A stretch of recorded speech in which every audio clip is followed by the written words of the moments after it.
Thank you for joining us. This is Health Your Own Way podcast, and I am your host, Mo Atkins. Today's episode will be discovering how to navigate sleep for your child with special needs and yourself. I'm really happy to have this conversation because it's not my environment, and I think my guest speaker, which is my guest for this host, is Melissa Doman. She's a sleep consultant for special needs families who feel frustrated and overwhelmed by their child's sleep problems. I don't have a child's needs, but even then, I have sleep problems. So I should be able to learn something from you yourself, Melissa. So welcome. I appreciate this conversation and introduce yourself. Great. Well, thank you so much for having me, Mo. Like you said, I work with families of kids with special needs. And I think that, a lot of the things that we'll talk about for the kids can be really helpful for parents and anybody listening here for sure. Don't worry, I'm going to be listening because, boy, I need sleep. I'm telling you right now, I need sleep. Okay, with that said, and based on my own comment, as a society, would you say that we're sleep deprived, and how important is it to really have sleep for your overall well-being? Well, good sleep. Yeah. Well, first of all, I think I can't remember. I saw this a while back, but I think even the CDC has said that sleep deprivation is like a nationwide epidemic. That. Yeah. Yes. So it's a big issue. And it's one of these things, like sleep is so often ignored, in the hustle and bustle of life. Like, we're so busy, we've got all these things we have to do. And I think it's really something that's kind of fallen to the wayside. And for us to have good mental health, heart health, hormone balance, like sleep and getting your 7-8 hours a night is really, really important. And of course, for me as a Doman Method coach, like, I talk about brain health and brain development with my families all the time. And of course, for us to be able to remember, organize, have all that spring cleaning neurologically, like, we got to be getting our sleep cycles in for sure. Yeah, I'm not getting that. Yeah, I'm not. I know better as a trainer. I know better. I try. I think when you said with a hustle and bustle, like, everybody's in the grind so much that the sleep takes the back seat. But even then, a lot of people, they think 4 hours is normal, and a lot of people have stress aspects. And I think further to add, we mentioned earlier that you specialize in navigating sleep for children with special needs. I want to understand, because I didn't know this existed. So why did you specialize in this? Why is this passionate to you?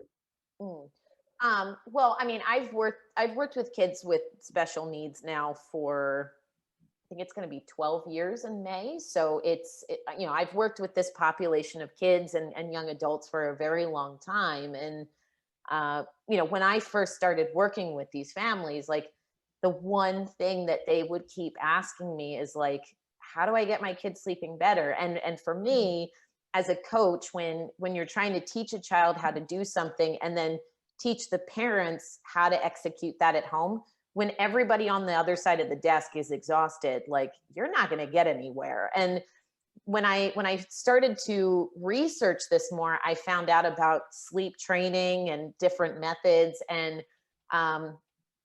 ultimately, with more and more reading that I did, I was like, every kid has the potential to learn how to do this. You just got to do it in the right way. And I started, for me, I would start making suggestions to my families and the clients that I was working with. And like, within a few weeks, things were starting to get significantly better after like years of sleep deprivation. It was a no-brainer. And, unfortunately, there's just not a whole lot of services or help out there for kids with special needs. I think a lot of professionals just say, oh, well, it's part of the diagnosis. That's just par for the course. Like, they're not going to sleep great. And just time and time again, parents are just completely defying that diagnosis or that prognosis about their child's sleep, and their kids are getting the sleep that they need, and the parents are too.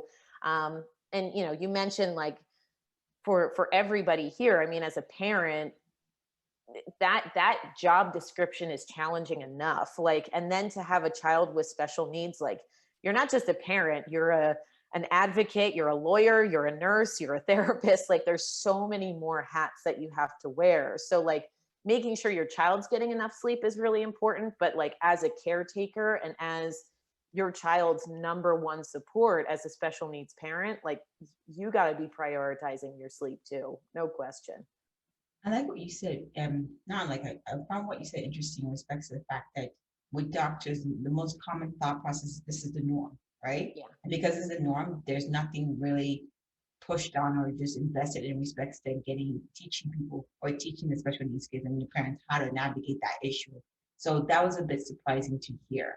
Yeah, and I think a lot of doctors and professionals just assume kids can't understand the changes that their parents are going to make. And I think a lot of times they really don't know how to answer that question or how to help parents. So they just say, well, try melatonin or try clonidine and then just get out of my office. Like, shh, shh, shh. And when you hear that story over and over and over and over again, it's really frustrating because I've worked with so many kids where it's like it's the fourth or fifth medication they've tried to get them sleeping. And it's like, well, no wonder the kid's not sleeping. They need to be lying next to dad every single night to get a good night's rest. Like once you change that, the medication, the melatonin, you don't need all that stuff. Like you got to instill good sleep habits. I see what you mean because it cannot be, it's not only medical, it could be just spiritual or being connected to someone that they feel comfortable. So I get that when you said that, and that makes sense because maybe they're not sleeping. This is just, I'm just talking. They're not sleeping because they feel afraid or they can't express that and or maybe they feel calm or on the other person. And once they feel calm, they can basically fall asleep. And then finding that and determining that is something that you work on.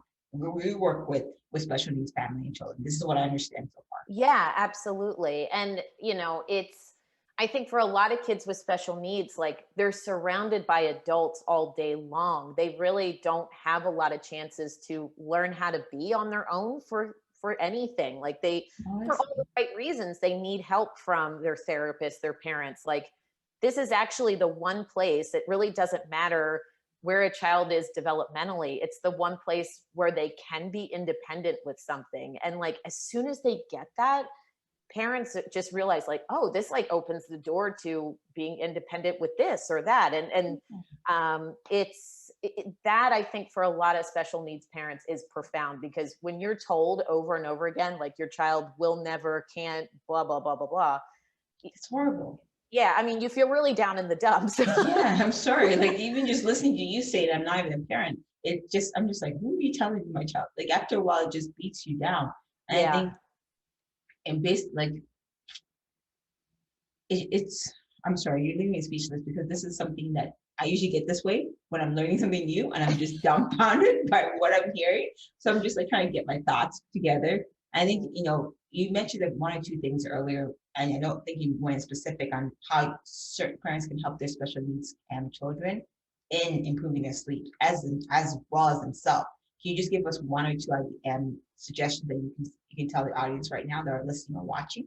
Yeah, sure. And the things that I'm going to recommend, I mean, they really can be helpful for everybody if you do them and if you lead by example. I think the couple of things that get the most impact for families, even before doing any kind of sleep training, is to make sure that their child's getting to bed early.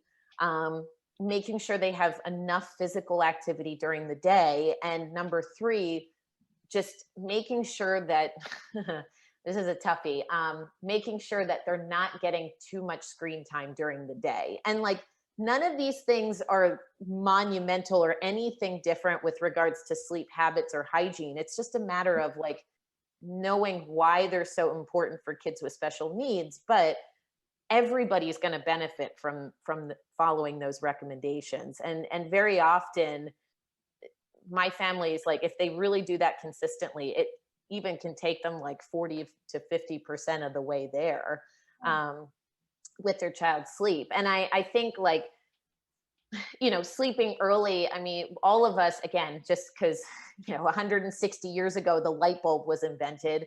Now we can mimic daylight in our house and bedtimes get later and all of us have these crazy schedules. And kids get kind of dragged along for the ride, but they need to be getting to bed a lot earlier. And sometimes like even that change alone, parents are like, oh wow, yeah, they're not waking up as much at night. Things are a lot easier to get to sleep. Like if you miss that window, things start to get all sorts of chaotic. I like um, that. yeah. I think Um, I'm going to take your advice, but finish. Also finish it because no, I but think that's yeah, but even for us, like it's the same thing. Now, of course, everybody is a little bit different. Like there are some morning larks and there's some night owls where that shifts a night little out. I'm bit. working on that. I really am. Go ahead. Go ahead. No, somewhere. Yeah, but and the tricky thing for night owls is like they want to go to sleep late, but they could very well sleep later into the morning. But for our 9 to 5, jobs or whatever, like it's just not sustainable. No, it's not. It's Yeah, not. And I think even for anybody who's watching, like after a while, this you can't catch up with sleep. There's no such thing as catching up with sleep. It yeah, doesn't work. yeah. It. Well, I wouldn't say that. I'd say it takes a while, It does. to catch up, but Okay. it takes a while to kind of reset things. And actually, it's one of the things that my parents will say to me, like when they're finally catching up with sleep themselves, they're like, why do I feel so terrible? And it's like, no, your body's finally getting what it's Oh, needed for months or years. really? So you may actually feel kind of like hungover or groggy or just like not fully with it, but you keep plugging through, you get to bed earlier, you make sure you're getting good night's rest, and like that will reset at some point. I get what you're saying. I didn't think so because I'm just when you mentioned that, I'm like thinking there's days when I've gone like that 8, 9 hours sleep and I woke up just like, why do I You feel felt like terrible. Yeah. yes? It's not. I'm just like I swear I got sleep. I'm thinking in my head. I swear I got sleep.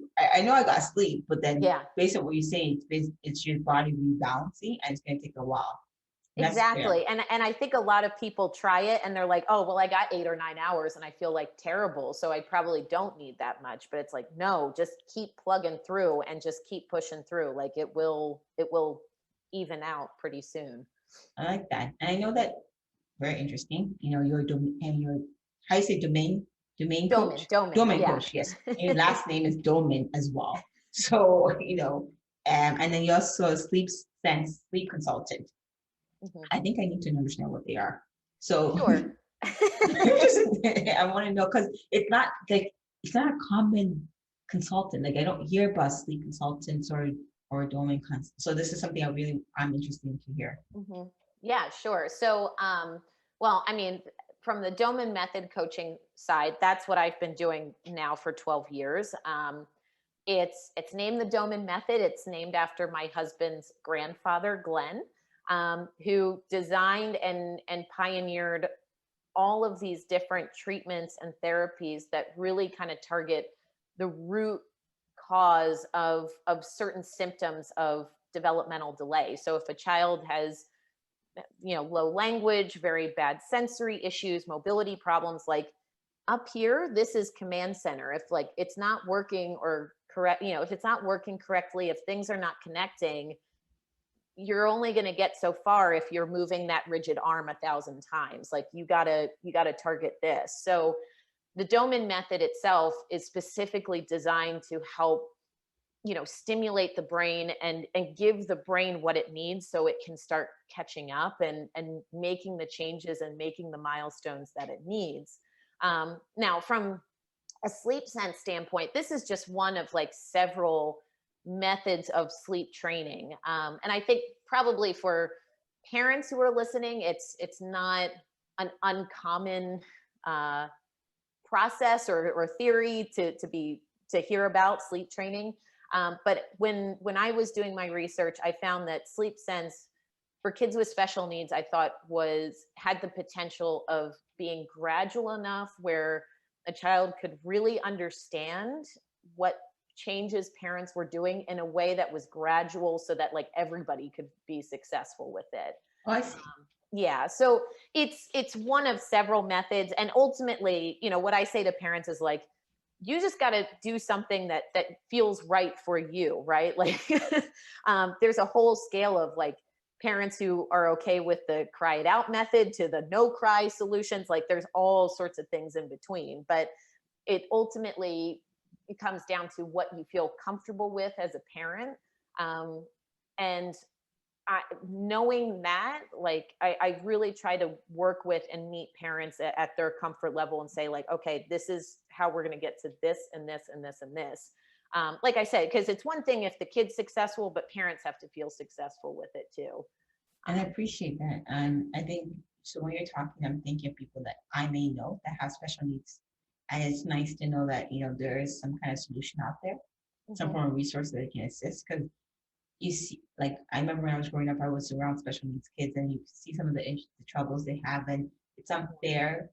I think at that time, I'm not going to try to age myself, but at that time, there was not that much education about it, or Yeah. offer resources. And Yeah. it's nice to know, like, it's really nice to know that it has changed. May not be as fast as we want or more, but there Right. is some form of change. Yeah. And I think if anybody was listening or watching itself that wanted to reach out to you to learn more about your service, or what's the best platform that they can reach you out on? Sure. Well, I think probably the best place is to you can either visit my website, which is melissadomansleepconsulting.com. I'm also on Instagram, and my handle is Special Needs Sleep Coach. I love that. Yeah. So you don't have to worry about knowing how to spell my name. If you remember Special Needs Sleep Coach, We're you'll also going to find have me. it there. We're also going to have it there. And I think, before I let you go itself, like, what would you want to share to anybody maybe that's watching that is struggling with sleeping, person with their own special need child, and themselves, and like, there hope? And what I'm getting from you, there's hope that there is some form of way to help them in the long run. Yeah, yeah. And no, I think like hope is like such an important word, because I think every kid has the potential to make great changes. It doesn't matter what their diagnosis is, or if they don't have any diagnosis, like everybody has that potential. And I feel, I know that the sleeplessness, like that journey can feel so lonesome, and it feels like you're the only one struggling with it. And especially as a special needs parent, like that's a very lonely journey. It can be. And I understand that, but it doesn't have to be. And, if there is something that you've been told about your child's sleep where, like, like I said before, they won't be able to do it, like just give them medication, whatever, and that doesn't sit right for you, like there are options, there are possibilities, and there's solutions to help your child really just make sure they're getting the best night's rest possible, for their development, for their well-being, and for parents as well. No question. I appreciate that, and thank you for saying that, because I think a lot of people wanted to hear that. A lot of people want to know, and I, even hearing from you, I'm like, calm, because it is, there's hope for me as well to get some sleep. Yes. There's hope for all of us. I think with that said, I want to say thank you for being part of this platform with me. It's a very well-needed conversation, because I don't think there is any that talks about some of the special needs resources out there. And I'm really glad that I was able to connect with you and have this conversation today. Great. Well, thank you so much, Mo. And I really appreciate you having me. And we're glad to have you join us. Don't forget to subscribe, leave a comment, share with anyone that needs to be empowered and inspired. And don't forget to join us next week for the next episode of Health Your Way Podcast. Have a good day, you guys.